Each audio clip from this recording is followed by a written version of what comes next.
ये बोध गया के लिए तो बहुत बड़ी बात है, चूँकि बौद्धों का ये मक्का है। निश्चित तौर पर आप मान के चलिए कि पूरे विश्व में आज के दिन भगवान बुद्ध के जो भी हैं वो बहुत धूमधाम से इसको मनाते हैं। लेकिन अभी हम लोगों ने जो एक नया चीज़ किया है, निर्मल निरंजना हमारी एक ट्रस्ट है, जो कई दिनों से नदी के पर काम कर रही थी और लोगों में एक अवेयरनेस लाने का काम कर रही थी कि भाई ये नदी जहाँ भगवान बुद्ध स्नान किए थे, इतनी पवित्र नदी को की उपेक्षा क्यों की जा रही है।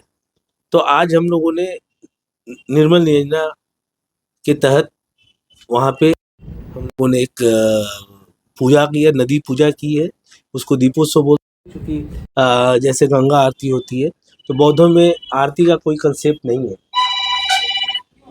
तो ऐसी स्थिति में आप समझ सकते हैं उनके यहाँ दीप का बहुत महत्व है। तो ये दीपोत्सव मनाया गया और हमारे एक वियतनाम के गुरु हैं जो अमेरिका से स्पेशली इसके लिए आए थे, लिन थोंग, मैं सही से नहीं बोल पा रहा हूँ, तो उन्होंने आकर के ये पूजा किया। उन्हें बहुत खुशी हुई कि आपने ये नया एक चीज़ लोगों के बीच रखा है कि जो इसे लोग बहुत कम लोग जानते थे, इस नदी में भगवान स्नान करके और यहाँ पर ध्यान किए थे। तो आज इसी का हुआ। आज एक तरह से देखा जा सकता है कि निरंजना के अस्तित्व को भी लोग बर्बाद करने पे तुले हुए हैं, जबकि इतनी पवित्र नदी है उसके बाद भी सरकार भी इसके ऊपर ध्यान नहीं देती। देखिए इसमें बिहार सरकार को तो हम नहीं कह सकते, लेकिन भारत सरकार ने गंगा के बाद, नमामि गंगा के बाद ये दूसरी नदी है, नमामि निरंजना के नाम पर इसको एडॉप्ट किया है।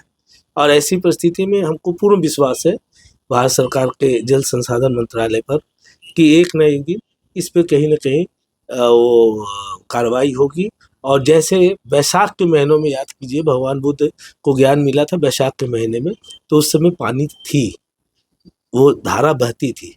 तो हम पूरी आशा और विश्वास के साथ कह सकते हैं कि आने वाले बैसाख के महीनों में भी हम इसमें पानी देखेंगे। क्या मैसेज देना चाहेंगे अन्य लोगों को आज के दिन? अन्य लोगों को तो मैं यही कहूँगा कि इस नदी की पवित्रता इतनी महत्वपूर्ण है कि ये नदी, आपको बता देता हूँ, चतरा से निकलती है और मुकामा आगे जाकर के ये खत्म हो जाती है। ये पहली नदी है जो चतरा से लेकर के डोभी तक, जहाँ निरंजन के नाम से पहचानी जाती है।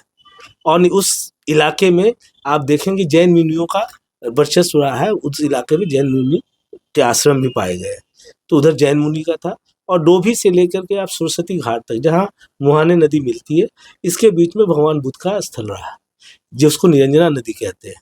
और जैसे ही वो दो मिलती है उसके बाद वो फल्गु होता है और हिंदू के लिए अति महत्वपूर्ण हो जाता है। अब सोचिए ऐसी नदी जो 3 धर्मों से जुड़ा हुआ हो।